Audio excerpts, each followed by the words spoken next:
Olá, olá, muito bom dia. Sejam muito bem-vindos depois da excelente partilha da nossa querida Paula na segunda-feira. Hoje é a minha vez. Estamos em celebração dos 15 anos da ALC Dance Studios e, como tal, decidimos contar um bocadinho da nossa história, explicar de onde é que vimos, o que é que nos fez fazer para chegar onde chegamos hoje em dia e decidimos então que 15 anos é um bom marco para partilharmos um bocadinho mais daquilo que não se vê, daquilo que está nos bastidores, daquilo que faz parte da nossa história. Eu estou neste momento aqui a fazer as partilhas, por isso à medida que vais entrando podes também fazer o mesmo. É um pedido que te faço, trazeres pelo menos uma pessoa para cá para ver se a minha história também pode inspirar de alguma forma quem nos está aqui a ouvir. Vai ser em português. Sorry my dear friends that don't understand Portuguese. This first video that we are doing about our history will be in Portuguese, but for sure soon we're gonna share it in English also. Só mais aqui 1 ou 2 minutos para me entrar mais malta e poder fazer aqui as partilhas. No Instagram, 1 a 1, é difícil. Estamos aqui ao som dos Sousa Brothers e aqui num período que realmente é muito emotivo, porque uma parte dos Sousa Brothers, meu querido irmão, está em lua de mel, o rapaz casou. Pois muito bem. Eles crescem, como costumam dizer. Muito bom dia a todos.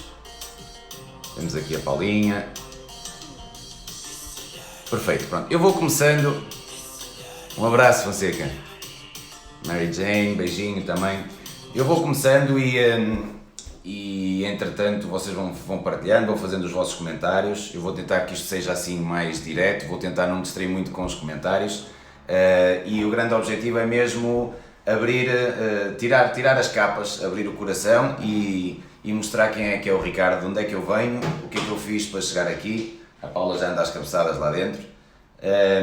e até o momento em que aparece o amor da minha vida à frente, que é a Paula, e que construímos algo em conjunto. Bom dia, Jorge. Portanto, o meu nome é Ricardo Sousa, nasci na cidade do Porto, tenho a sorte de ter uma família espetacular. Isto é aquela coisa que é um chavão que se diz, mas os nossos amigos são a família que nós escolhemos e a família é aquilo que nos é imposto. E eu tive muita sorte e tenho muita sorte pela família que tenho, um bocadinho ao contrário do que a Paula transmitiu, que teve que lutar, entre aspas, um bocadinho com a família para poder seguir os sonhos dela, e eu tive a sorte de sempre ter muito apoio por parte dos meus pais, principalmente dos meus pais. Como é óbvio, isto de seguir uma carreira de dança profissional, acredito que não seja o sonho que os pais têm para os filhos, mas como eles acompanharam sempre muito de perto, já vamos lá chegar, mas a realidade é que eles viram também a dedicação e a paixão e, como tal, apoiaram. Está aqui a entrar o meu querido pai. Como é óbvio, dentro do leque familiar houve muitos outros familiares que não acompanhavam tão de perto e, como tal, as reticências eram muito maiores para acreditar que viver da dança seria possível. E o facto é que é possível. Como é óbvio, não foi fácil, não é fácil, mas também foi possível por todo o apoio que eu tive. E agora entrou a minha querida mãe, espetáculo. Por todo o apoio que eu tive no seio familiar e também na parte das amizades. Eu quero partilhar algumas histórias que nunca as partilhei aqui assim em canal aberto. Eu, ao contrário de algumas pessoas de casos de sucesso que se estudam, que tiveram uma infância muito difícil, que tiveram que lutar muito, tiveram dificuldades financeiras, tiveram sem comida, tiveram problemas com drogas, tiveram problemas de todos e mais alguns, lá está, eu tive sorte, não tive esse tipo de problemas. Tive uma infância cheia de coisas boas, não senti as dificuldades que os meus pais eventualmente pudessem estar a passar, Como é óbvio, não eram ricos, mas também não eram pobres. Nunca faltou comida no prato, nunca faltou roupa para vestir, nunca faltou oportunidade para estudar. Não tive que ir trabalhar por necessidade. Eu, por volta dos 14 anos, comecei a ter os meus primeiros trabalhos, mas por vontade própria, por querer uma independência financeira e para poder ter o dinheiro para as minhas coisas sem ter que sobrecarregar os meus pais. É interessante histórias como o meu pai às vezes conta que eu sempre tive isso comigo, que íamos onde quer que fosse e havia os filhos sempre a puxar a saia das mães e o casaco dos pais,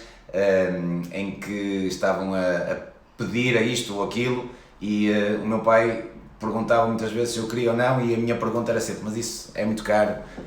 Ou seja, eu sempre tive essa noção da responsabilidade e acho que é muito incutido pela realidade que eu tive a sorte de crescer, que é a minha família.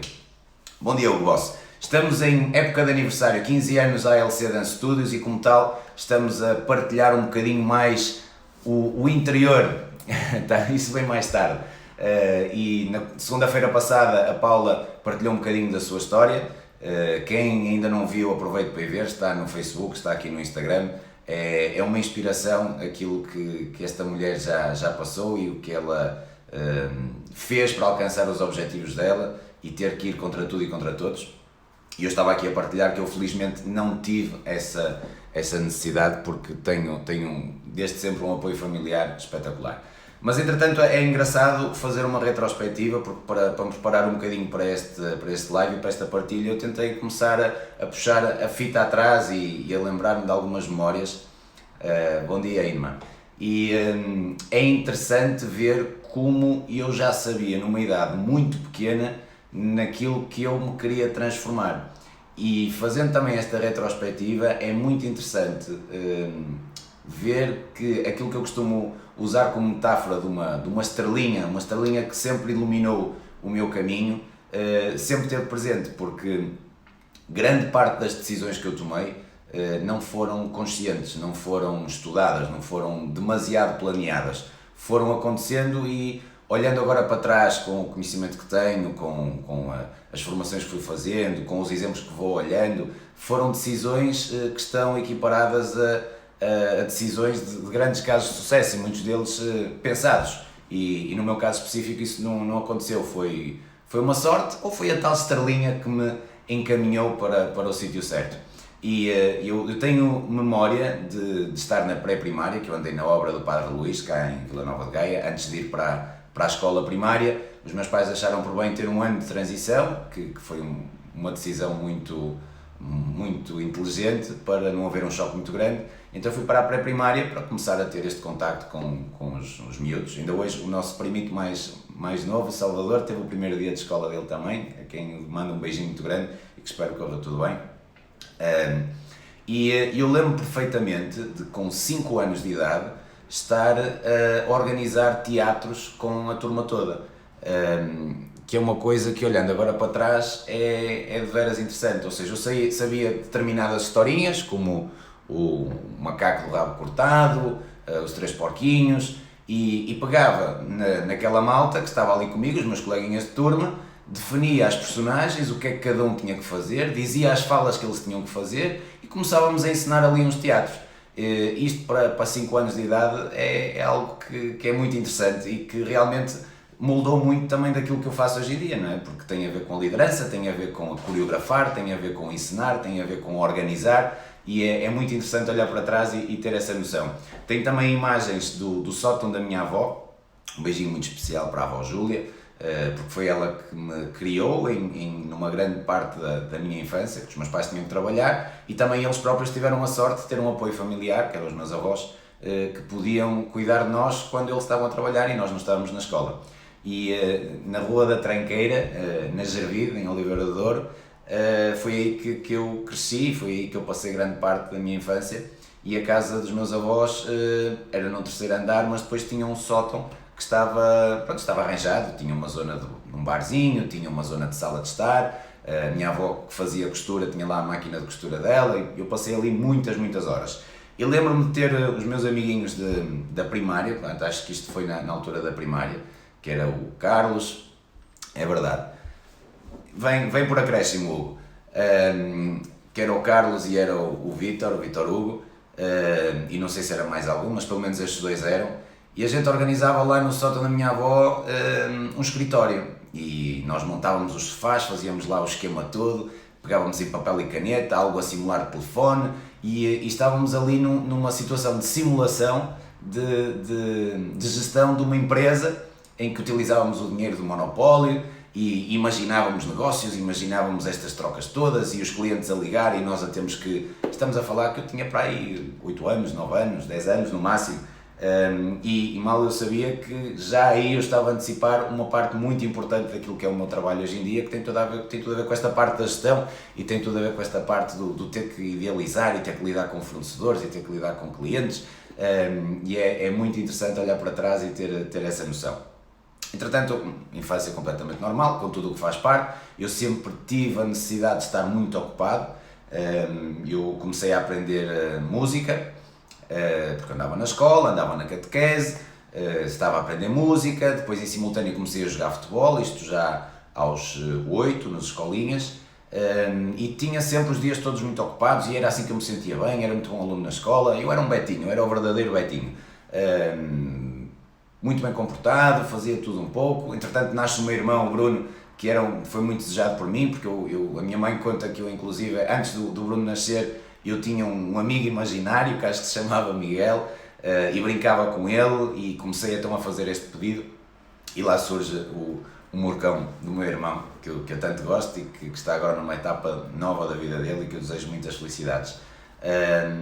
E que foi muito desejado, mas também foi com uma diferença de idade de 5 anos que nota-se muito. Hoje em dia nós somos melhores amigos, temos uma relação espetacular,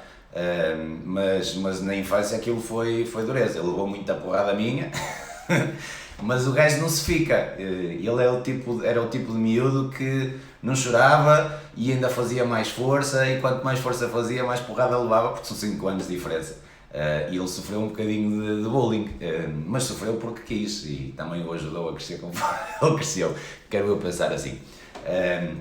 E lembro-me dele contar, inclusive, hoje em dia, que uma das coisas que ele sonhava quando era miúdo era poder crescer para me poder dar porrada a mim. Mas temos uma relação excepcional e ele faz parte da minha vida de uma forma como mais ninguém faz, porque para além dos laços familiares existem os laços profissionais, nós partilhamos sonhos, e eu desejo o melhor para ele e sei que se chegamos como estrutura onde chegamos, muito a ele o devemos, porque ele é um de nós. Entretanto, estava eu a dizer que comecei por ir para a escola, fazia então estas atividades, entretanto tive que tomar uma decisão, tive que deixar a música,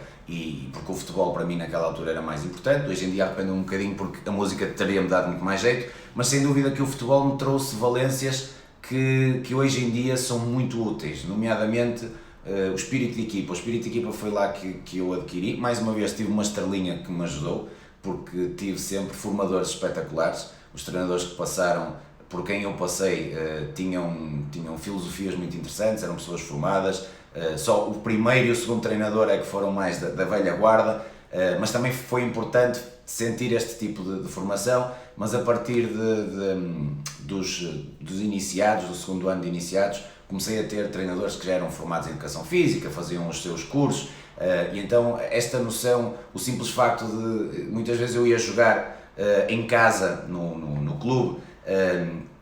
e tinha que ir primeiro, ou por outra, o campo de futebol era próximo da minha casa,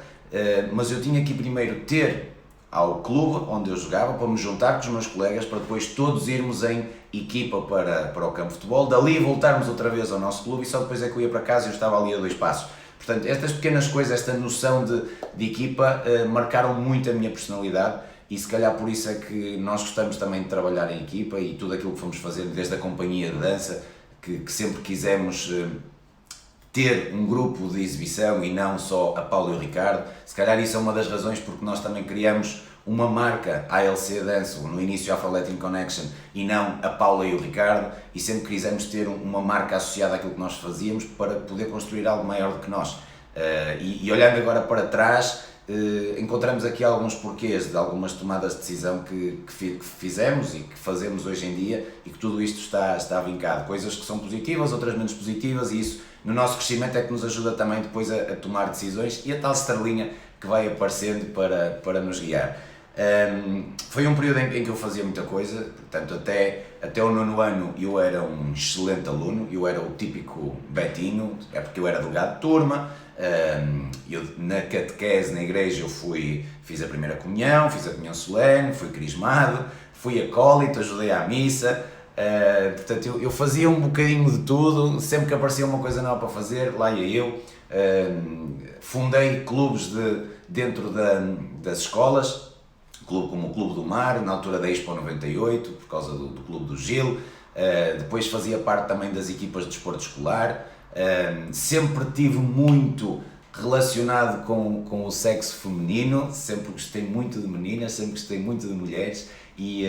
se me queriam ver nos recreios era próximo das mais velhas até, e conviver com elas, porque a nossa professora de Educação Física, ela era a treinadora da equipa de handball, e então eu no 5º e 6º ano convivia com as meninas todas do 9º e do 8º, que eram as jogadoras de handball. E então eu passava os meus intervalos com elas, e depois das aulas a professora convidava-nos para jogar contra as mulheres, apesar de sermos mais novos, éramos rapazes, tínhamos outra força, tínhamos outra aptidão, e então elas treinavam com alguns rapazes, onde eu me inseria também, mas era o típico Betinho. Inclusive eu sofri um bocadinho de bullying quando era mais pequeno, porque por várias razões. Primeiro, olhos azuis, cabelo loiro, uma pinta na cara, portanto, era diferente, chamava a atenção, era alto também, então aqueles manganões lá da escola, quando vem alguém diferente, como não entendem aquilo, tem que pegar com eles. E então houve ali um período de 2 meses em que tinha que andar assim, chegar à escola meio escondido, para que não me vissem, para passar assim despercebido, até que chega uma altura que tens que dar o grito do Ipiranga e bater o pé, e às vezes não é só bater o pé, é mesmo puxar a mão atrás e perceber como é que funciona o esquema. E é interessante ver agora isto para trás, porque eu lembro perfeitamente de me começar a relacionar com os chefes dos gangues, porque nós fazíamos educação física juntos, e então começar a ser simpático para eles, fazer 1 ou 2 favores, para começar a ter alguma proteção. E a partir desse momento, logo desde o início, eu comecei a perceber que nós temos que nos dar com toda a gente, e deixei de ter problemas desse género. Felizmente soube-me defender, soube perceber quem é que eram as pessoas que controlavam a situação, e olhando para trás, mais uma vez, esta tal estrelinha, é super interessante ver esse desenrolar de um miúdo, não é? Onde não se falava de bullying naquela altura. Bullying era uma coisa normal do nosso crescimento, certo ou errado, era o que acontecia, era o que me espalhava, e eu sei que também cheguei a fazer bullying com os meus colegas, ainda hoje faço com alguns, mas é num sentido carinhoso, e às vezes é a forma que nós temos de demonstrar o carinho, é pegar com as pessoas, é brincar com as pessoas, e quem nos conhece, quem está mais próximo de nós e trabalhou connosco mais de próximo, sabe que eu e o meu irmão estamos sempre a pegar um com o outro, e também o fazemos com as pessoas que estão à nossa volta, porque gostamos delas e porque nos preocupamos. Costumo dizer sempre que no dia em que eu deixar de discutir, de fazer barulho, de criar confusão, é sinal que já não me preocupo, e aí é que as pessoas devem ter alguma preocupação, se realmente têm interesse por aquilo que eu tenho para oferecer, porque sou muito apaixonado por tudo aquilo que faço, e muitas vezes mal interpretado por isso, e mais uma vez aqui está um crescimento que tem acontecido nos últimos anos, em que tenho aprendido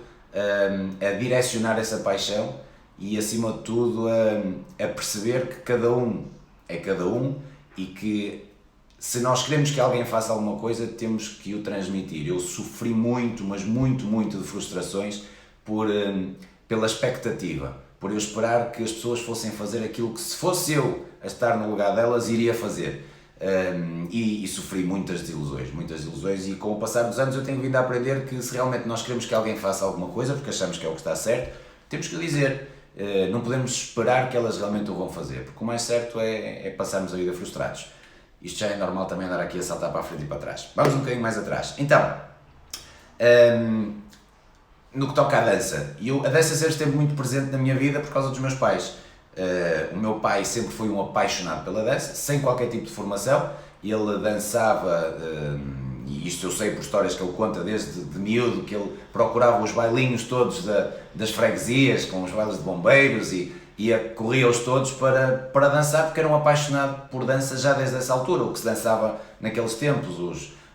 as rumbas, os boleros, as valsas, os chá-chá-chás, tudo o que eram as danças de salão dos bailes, dos bailaricos das freguesias. E ele corria-os todos, mesmo os tangos, porque isto já vem também da parte do meu avô, que ele chegou a ser chefe de sala. Para muita gente isto pode ser confuso, mas havia um marcador de sala, era uma função nestes bailes, que era uma pessoa que estava lá para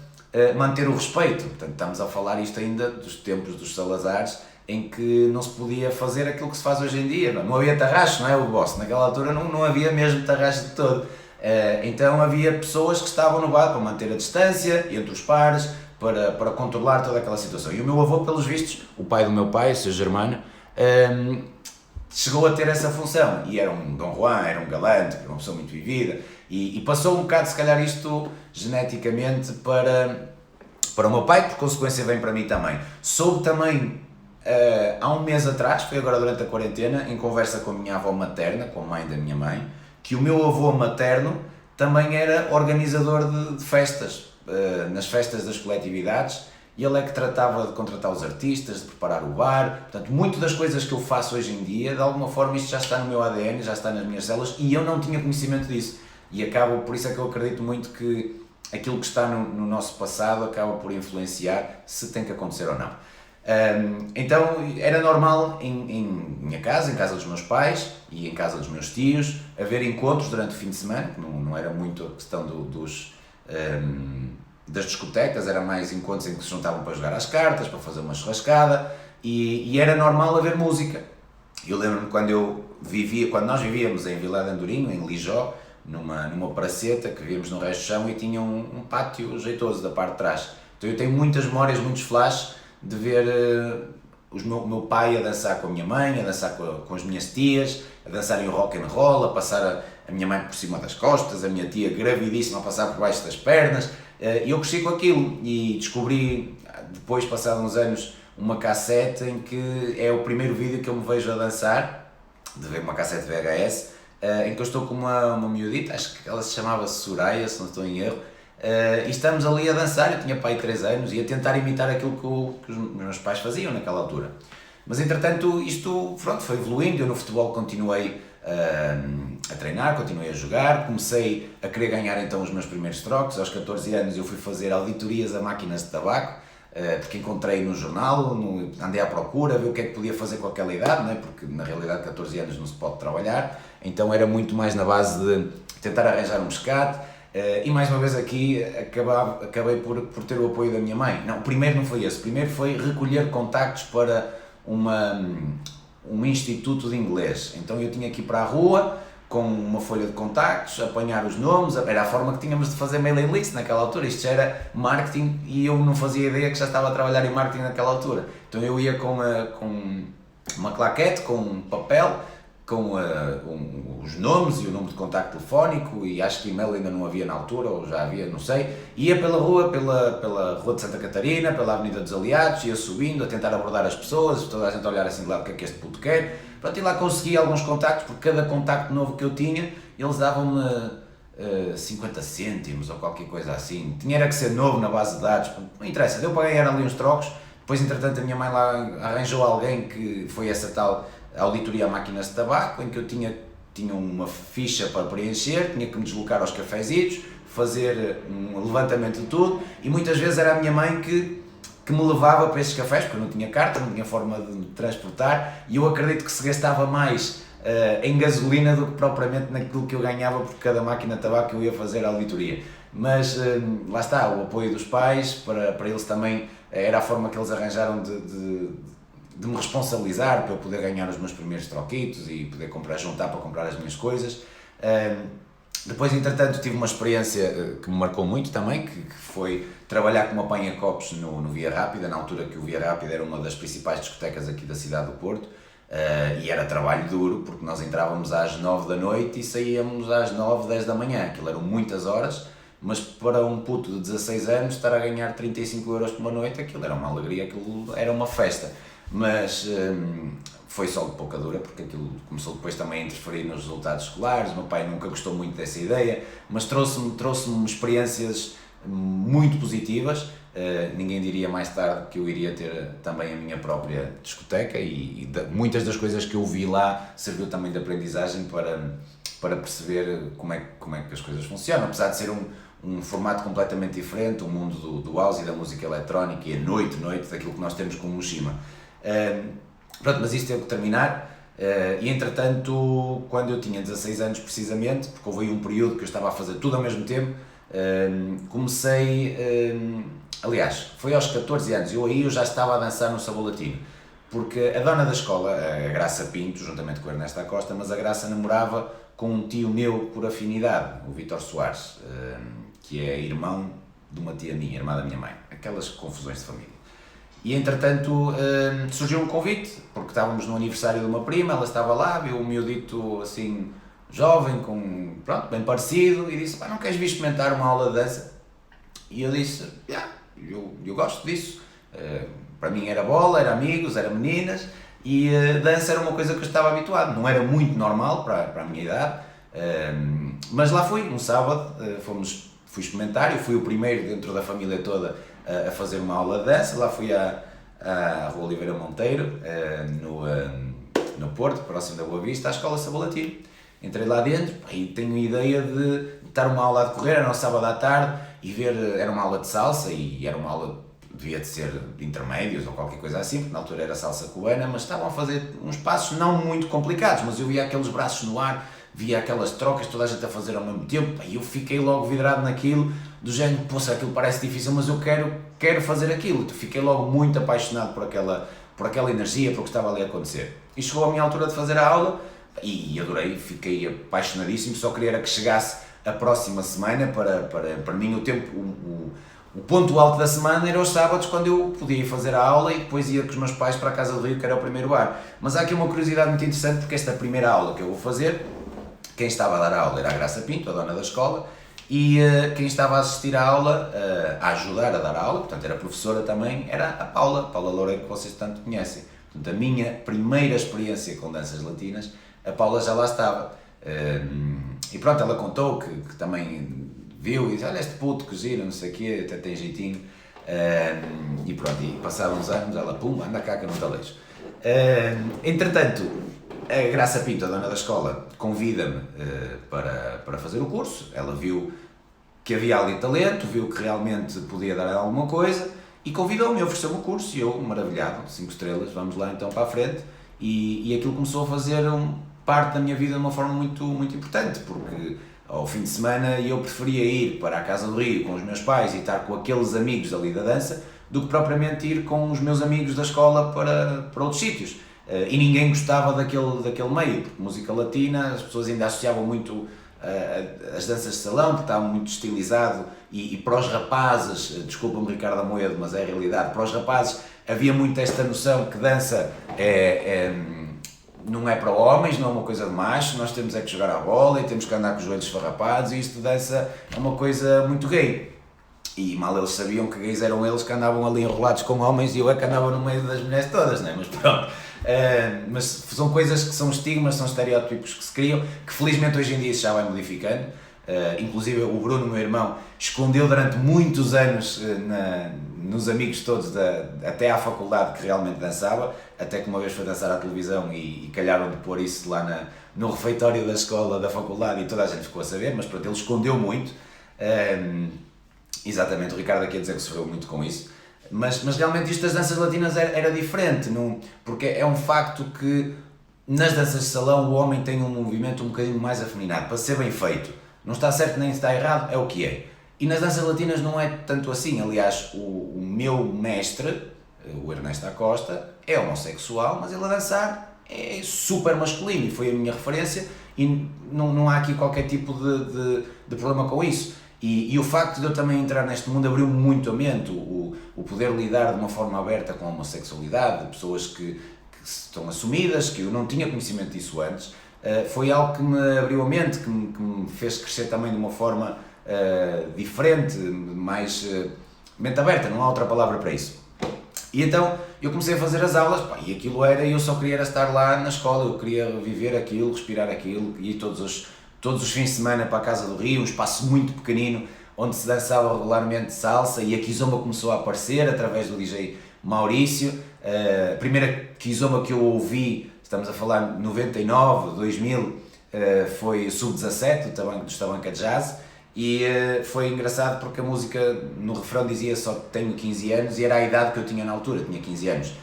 E a minha primeira Kizomba foi desastrosa, porque eu dançava Kizomba como uma bachata muito má, 4 tempos, ia subir a anca no 4, mas eu apaixonei-me imediatamente pela música, antes de saber como dançar. E entretanto, quase como por osmose, porque havia 2 amigos que eram o Nery e o Nabá, guineenses, que trabalhavam lá na Casa do Rio, comecei-os a ver a dançar, comecei a tentar imitar, comecei a ir com eles para a Number One, para ver nativos a dançar, e aquilo começou a entrar de uma forma diferente. Conheci o Pechu, que veio dar um workshop de Kizomba ao Porto, foi a primeira experiência de aula de Kizomba que eu tive, estamos a falar em 2000, e houve ali uma química muito interessante logo desde o início. Mas realmente isto da dança fez parte da minha vida, tanto é que houve uma altura que eu tive que tomar uma decisão e deixei uma parte importante da minha vida, que era o futebol, para me poder dedicar mais seriamente à dança, porque entretanto em 2000 a Graça Pinto e o Ernesto convidam para entrar para a Companhia de Dança do Sabor Latino, e comecei por dançar com a Sandra Júlio, uma música dos Buena Vista Social Club, foi a primeira coreografia.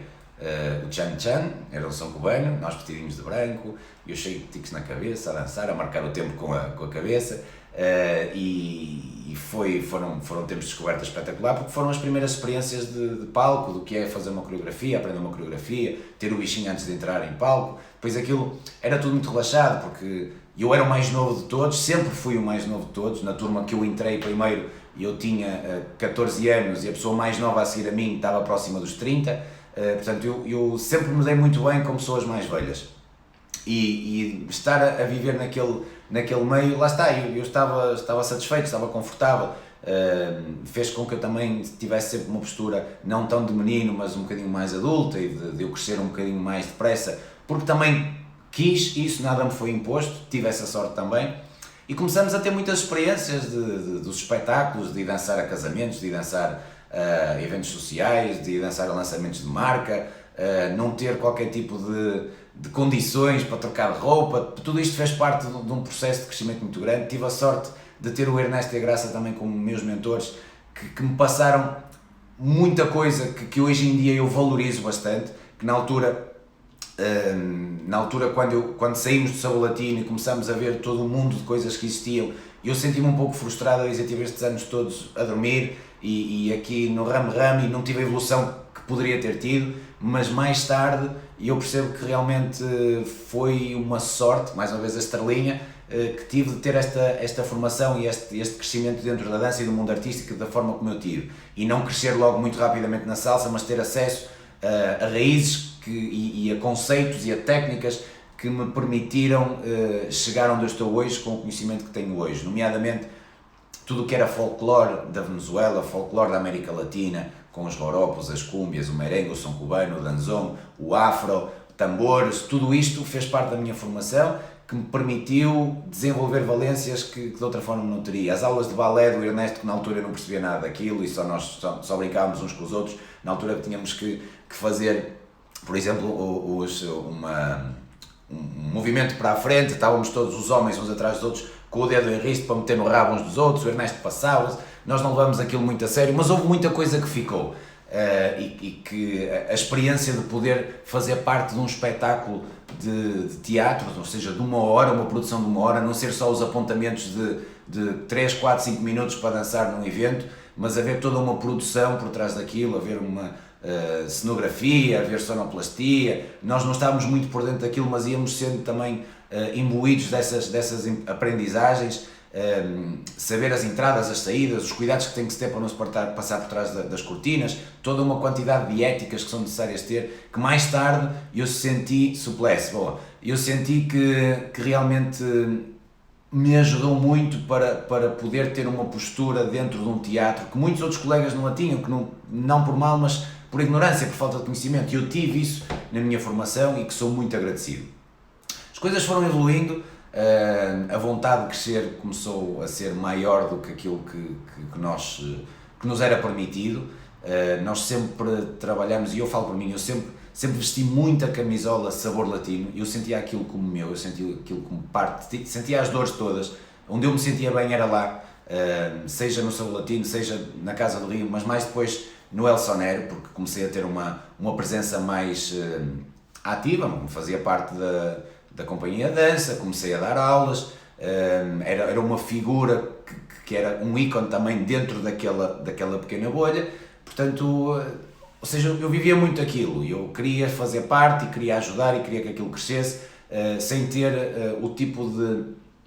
recompensa financeira que se calhar deveria de estar associada, mas na realidade não era aquilo que eu procurava. É o crescimento, é o querer fazer mais do que aquilo que nós somos pagos para fazer, e isto traduz-se mais uma vez em paixão, e hoje em dia, estudando muito dos casos de sucesso, isso está aí, é quando tu fazes porque queres fazer, pelo processo, pelo objetivo final e não pela recompensa financeira. Isto acaba depois por surgir de uma forma natural, mas ter esta noção do acrescentar valor, porque tu quando acrescentas valor para ti,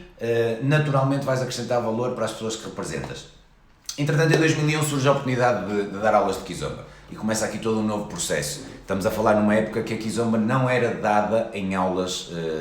regulares em escolas de dança. Não era dada em escolas de dança, ponto final. O primeiro a fazê-lo, segundo eu sei, foi o Pet Show. Em Lisboa já começava a haver alguma atividade com isso, com alguns dos primeiros nomes como o Zé Barbosa, o Avelino Chantre, o Tomás Keita, o António Bandeira e o Pet Show. Portanto, é toda uma geração que alavanca este início com as aulas de Kizomba e criar uma comunidade à volta disto, por necessidade, porque as pessoas começaram a pedir. Sem dúvida que a salsa é o que abre a porta a salsa como escolas de dança e como indústria e como formato de festival, é o que abre a porta à Kizomba, porque começa a ser introduzida por um ou outro apaixonado, começa a criar mais interesse, começa a haver mais pedidos e os donos das escolas, os organizadores começam a fazê-lo. Mas entretanto, eu quando comecei, fui fazer uma formação com o Pet Show, fui para a casa dele durante um fim de semana inteiro,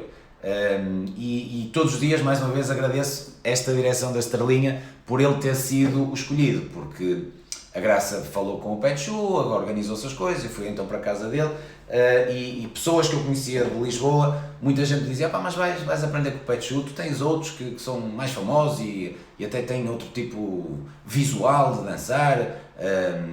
e eu, aquilo não sei porquê, e eu disse, não, mas é para ali que eu quero ir. E ainda bem que assim foi, porque eu num fim de semana em Lisboa foi como se tivesse estado em Angola o tempo todo, e apaixonaram pela cultura. O Pet Show, todos os dias eu agradeço ele ter me escolhido como pupilo, tendo em conta branquinho como eu era, e haver muita reticência por parte da comunidade africana de abrir as portas a brancos a fazerem parte dela. Fala-se muito de racismo, mas o racismo é bilateral. E isto são formas de racismo também. Eu tive que lutar muito, e não me arrependo de nada, ainda bem que isto assim aconteceu, porque eu tive que lutar muito, tive que suar muito, tive que trabalhar muito para conseguir ter o respeito na comunidade. E não foi às contas de padrinhos, foi às contas mesmo de marcos e de conquistas, e de fazer, como se costuma dizer, olhos moucos a muita crítica, que realmente aquilo que nós fazíamos não era Kizomba, que blá blá blá blá blá blá blá blá, mas nós sempre tivemos uma posição firme sobre as nossas convicções e, acima de tudo, muito respeito por uma cultura que não era nossa, e isto foi a base de tudo. Então, em 2001 eu vou fazer esta formação com o Pet Show, que foi nada mais nada menos do que estar em casa dele. Ele passou-me os manuscritos dele, dos estudos, de como é que ele organizava as coisas e quais eram os nomes que ele dava. Ainda estava tudo numa fase muito embrionária, portanto, ele evoluiu muito desde essa altura, mas eu, segundo ele, fui o primeiro a receber, a ter acesso a esta documentação escrita por ele à mão. Lembro perfeitamente de ter ido a um centro comercial lá ao pé de casa dele, para tirar umas fotocópias, para trazer para casa, para estudar, para ler o que é que era a definição dele de Kizomba, quais eram os ritmos que estavam associados no aparecimento da Kizomba, o que era o Semba, o que ele dava nas aulas. Acima de tudo, foi um banho de cultura e de informação cultural, que de outra forma eu não teria acesso. E depois estar em casa dele,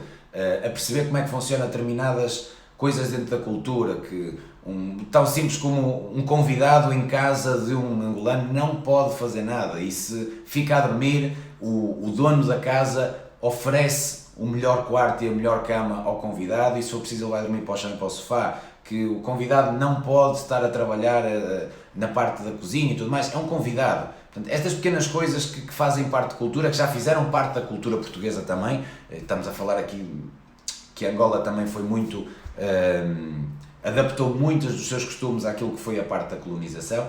o respeito pelos mais velhos, uma coisa fantástica que se perdeu muito na nossa cultura portuguesa, mas que na cultura angolana ainda continua muito a existir. Eu estar em casa do Pechu, a porta estar aberta e aquilo ser o dia todo, gente a entrar e a sair, a sentar para comer, a música a tocar nas alturas, eu com uma dificuldade do caraças para ouvir, o copo de vinho sempre cheio, ou seja, tudo aquilo foi sentir o que é viver em Angola, mas sem sair dali, e então tudo isto me moldou para poder ter uma perspectiva muito melhor do que é isto da Kizomba, que é muito mais do que mexer o rabo e 2 para a frente e 2 para trás e vai para um lado e vai para o outro. Isto faz parte do dia-a-dia de muita gente e fez parte do dia-a-dia de muita gente. E então eu chego ao Porto depois e eu pego naquilo que o Pechu me passou. Em termos práticos de material de dança não tinha lá muita coisa, mas tudo o resto que ele me deu foram ferramentas para poder criar. Então foi aí que começou o início da metodologia ALC, que na altura era a metodologia do Ricardo, que a Paula ainda não estava no projeto inicial. Eu comecei a dar aulas com a Joana Cabral, que foi uma pessoa que era muito apaixonada também pela Kizomba, era alguém que eu dançava muito nas festas, e convidei-a se ela me queria ajudar. Portanto, eu preparava tudo em casa, sempre fui muito organizado, com folhas de Excel, e o que fazer na aula número 1, com o aquecimento, quais eram as músicas que eu ia utilizar, quanto tempo é que aquilo durava, porque eram aulas de 2 horas, então eu tinha que organizar aquilo tudo muito bem porque não tinha experiência, e depois o que é que ia dar de passos, quais eram as músicas que iam usar, qual era o CD que estava, portanto, aquilo estava todo um script, todo um guião muito bem estudado, porque eu não queria meter os pés pelas mãos. Mas olhando para trás eu era muito mau, era mesmo muito mau, e ainda hoje eu me rio quando penso que havia pessoas que pagaram para fazer aulas comigo, mas tive uma oportunidade, e essa oportunidade agarrei-a com unhas e dentes e explorei-a. E entretanto, inicialmente, mesmo os colegas daqui do Porto que davam aulas de salsa diziam: pá, isto da Kizomba não vai pegar, isto não é uma coisa muito simples, é muito fácil, isto não é para ser ensinado em salas de aula, as pessoas aprendem nas festas e já está. Mas eu não acreditava nisso, eu acreditava realmente que havia muito para desenvolver, havia muito para organizar, havia uma necessidade de criar uma estrutura para pessoas que não têm qualquer tipo de relação com a cultura, como era o meu caso, terem um passo a passo para conseguir chegar lá. E era naquela altura nós perguntávamos a algum africano, mesmo os professores: pá, como é que fazes isto? E aquilo é tão natural para eles, e a forma de comunicar era essa: pá, faço assim. E nós tínhamos que imitar e tentar procurar. Como eu tive todas essas dificuldades, foi de alguma forma fácil para mim criar uma quantidade de exercícios e de passo a passo para chegar a uma estrutura para que qualquer pessoa que nunca dançou na vida possa ter ali um passo a passo para chegar depois a um ponto de dança mais aproximado dos nativos. Mas isto realmente fez toda a diferença, foi quando eu comecei a trabalhar com a Paula de uma forma de parceria. Portanto, estamos a falar que eu em 2001 comecei a ter o meu primeiro grupo de alunos, eram 6 alunos, havia uma aluna que era a Olguita, que pagava 2 meses em antecipação, que era para o Sabolatino, para a escola não acabar com a turma, porque aquilo não era rentável, mas também a Graça tinha visão e foi uma pessoa que foi muito influente no meu crescimento como forma de olhar para as coisas do negócio, porque ela viu que havia ali qualquer coisa, viu que eu gostava muito daquilo e deu uma oportunidade, e eu tenho que agradecer essa oportunidade que me foi dada. Mas foi às contas de muito trabalho, foco, de ter a noção que era preciso criar estruturas, criar métodos, entretanto aquilo começou a crescer um bocadinho, houve todo um trabalho de divulgação, de marketing, na altura que eu não sabia que se chamava marketing, de andar sempre com um CD comigo, com Kizomba, para quando ia para uma festa, pedir aos meus alunos para vir comigo e pôr a música, pedir ao DJ para pôr a música, para ir dançar com eles, dançar com as outras pessoas, fazer animações, fazer mini aulas, as pessoas a terem interesse, ficar com os contactos. Depois houve a possibilidade de abrir uma segunda turma e já usei os conhecimentos do anterior e aqui já com a Paula para fazer uma melhoria. Portanto, houve toda aqui uma quantidade de evoluções que permitiram chegar a um método de ensino que nós hoje temos e que é estudado por muita gente em todo o mundo. Já mais de 500 pessoas fizeram o nosso KTT, aquilo que nós chamamos KTT, o Kizomba Teachers Training, onde nós partilhamos todos os nossos segredos, todas as nossas formas de chegar onde nós chegamos e um método que está pronto, passo a passo, a ser utilizado e que funciona, está comprovado e já foi utilizado na Austrália, nos Estados Unidos, na Nova Zelândia, França, em todo o mundo. E isto é interessante também olhar para trás porque já desde o início que eu tive esta necessidade de organizar, se calhar um bocado derivado à forma de aprendizagem, de ter visto como é que era dada uma aula de salsa e ter tido esse conhecimento para mim, de pensar como é que na escola, na faculdade, se fazia uma organização das aulas e tentar transpor isto para cá, ver o que é que o Pet Chu já tinha feito e pôr aquilo tudo junto. Pronto, voltando um bocadinho atrás. Entretanto, eu faço o secundário, comecei a dar as minhas primeiras aulas também, comecei a ganhar o meu dinheiro, a ser mais independente, sempre com muita atividade, porque entrei na faculdade em Vila do Conde, estando a viver no Porto, isto era uma distância de mais de 1 hora durante a manhã, porque realmente era muito trânsito.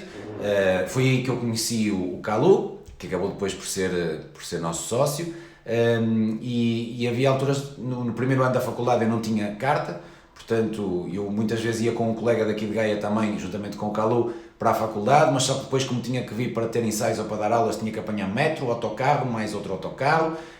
com chuva, com vento, andar para trás e para a frente. Comecei a trabalhar também como promotor da Lexmark, que era uma empresa de impressoras, e então andava aqui numa lufa-lufa e eu estava mesmo a dar tilt, mas era como eu me sentia bem e sempre foi assim, eu sempre precisei de estar muito ativo. O meu ano menos produtivo foi o ano em que eu estive a fazer menos coisas. Portanto, eu sempre tive esta necessidade de fazer muita coisa e de estar muito ativo para ter rentabilidade e para ter produtividade. Como se costuma dizer, long story short, foram anos de maluqueira, como é óbvio, não é? Faculdade,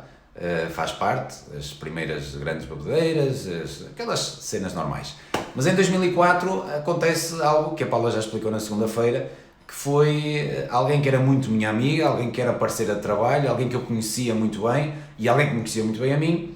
e que tínhamos uma diferença de idade considerável,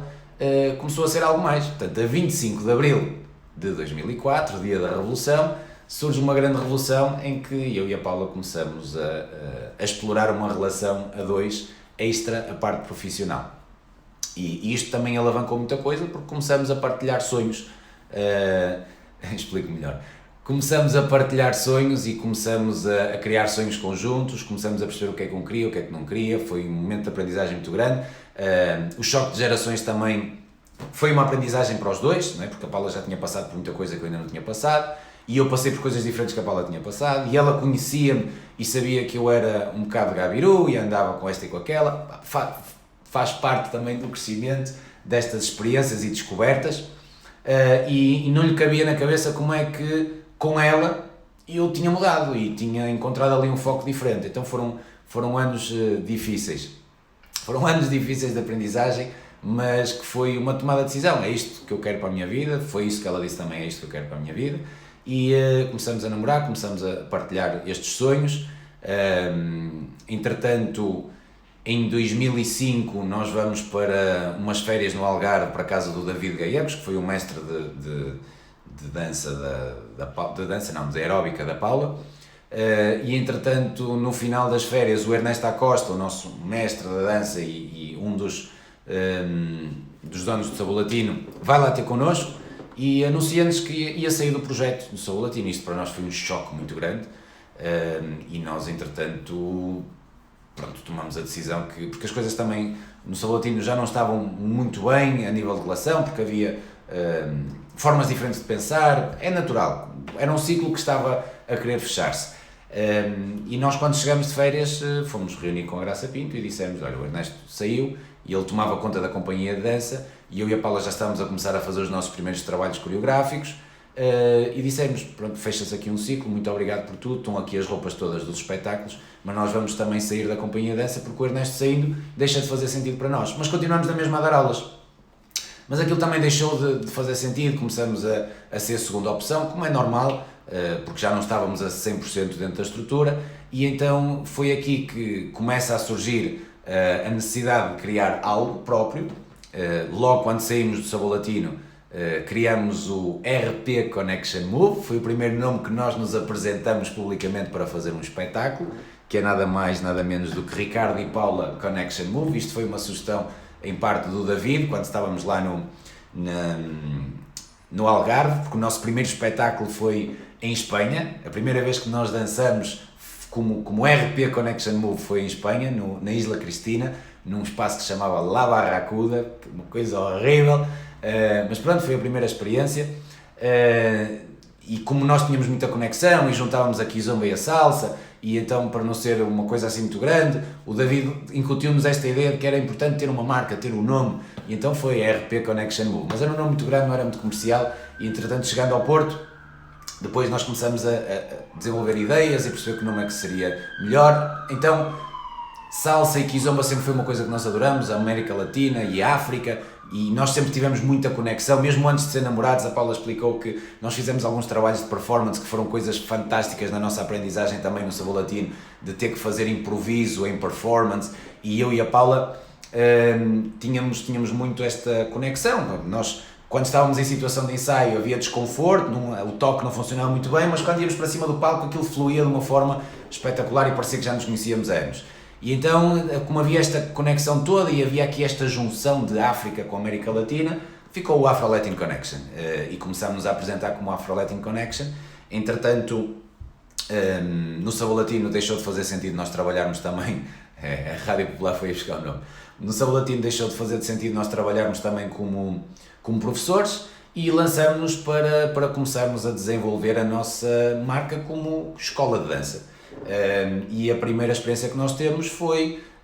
alugar um estúdio, que no caso não foi alugar, foi uma parceria com o Total Fitness na Rua Faria Guimarães. Um grande abraço para o Miguel, que nos deu a porta, que nos abriu a porta. Nós já conhecíamos o espaço, porque chegou a ser um dos sítios onde o Sabor Latino ensaiava, então nós conhecíamos aquilo, eles lá já conheciam a dança, portanto nós quisemos logo desprender, e quem estava no Sabor Latino ficou no Sabor Latino, não quisemos fazer a concorrência, quisemos criar tudo do zero, ser muito íntegros em tudo o que fazíamos, e ter o nosso espaço, a nossa forma de fazer. Íamos oferecer algo idêntico, mas como ainda hoje eu escutei, com um tempero diferente, e é isto que é bonito, podemos ter vários restaurantes de comida típica portuguesa aqui na mesma região, mas cada restaurante vai ter a sua forma de apresentar, o seu tempero próprio, e nós queríamos ter o nosso tempero, nós queríamos ter a nossa forma de estar no mercado, queríamos ser diferentes, queríamos ser Afro-Latin Connection. Foi difícil numa fase inicial tirar o carimbo do Sabor Latino, porque nós fomos durante muito tempo a imagem daquela casa, e nada de mal, mas foi uma necessidade que nós tivemos de ter a nossa própria imagem, e começamos a desenvolver aquilo que hoje em dia nós temos como uma filosofia ALC, que era a filosofia Afro-Latin Connection, e passou a ser a filosofia ALC. E esta ideia do sonho surge logo desde o início, porque nós entretanto lançamos, lá está as estrelinhas,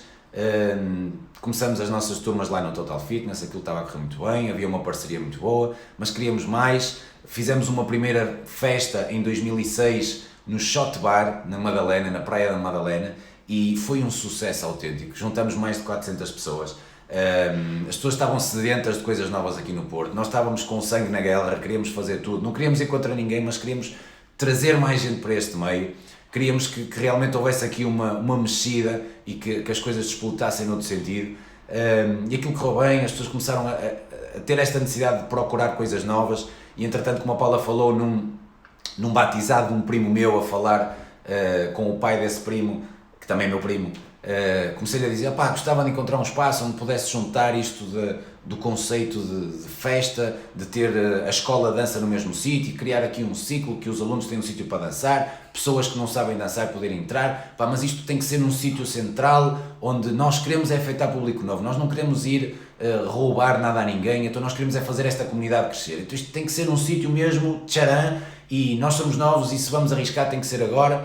Entretanto, com este colega da faculdade, o Kalu, nós começamos a conversar, vimos que ele também tinha interesse por isso, que ele tinha gosto, ele era venezuelano, ele nasceu na Venezuela, apesar dos pais serem portugueses, então juntamente com a Paula começamos aqui a criar ideias, um colega da faculdade, uma parceira de vida, o que é que vamos fazer, o que é que não vamos fazer, qual é que é o conceito, surgiu a hipótese de nós irmos visitar um espaço que já era uma discoteca na zona industrial do Porto, que na altura era o foco principal de saída noturna, não era ainda como é hoje em dia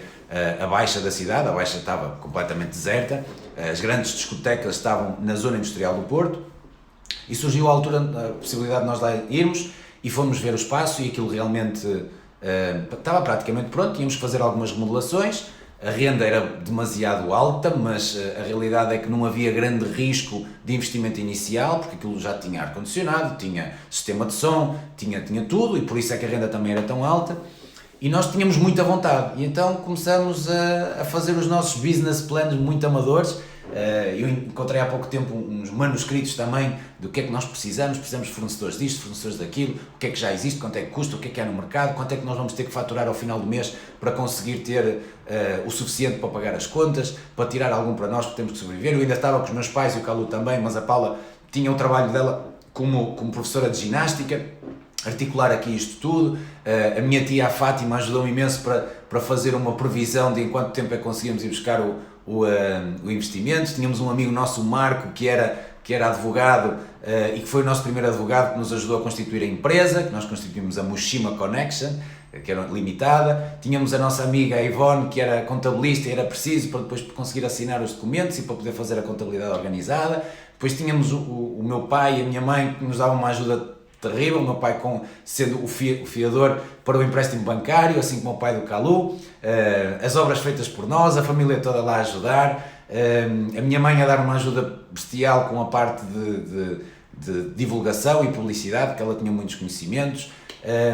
e entretanto eu e a Paula decidimos, nós temos que fazer mais formação e temos que arriscar, e em 2006 também decidimos ir a Porto Rico, ao Congresso Mundial da Salsa de Porto Rico, o primeiro Congresso Mundial de Salsa a existir no mundo todo. E era no final de julho e nós tínhamos a inauguração do Mushima para 5 de agosto, portanto uma doideira, nós temos a chave do Mushima, que na altura não era Mushima, mas do edifício, no dia 29 de junho de 2006, que dia 29 de junho é o dia de São Pedro, é o dia de aniversário do meu irmão, e o São Pedro é o santo das chaves, o que tem as chaves do paraíso, e nós, entretanto,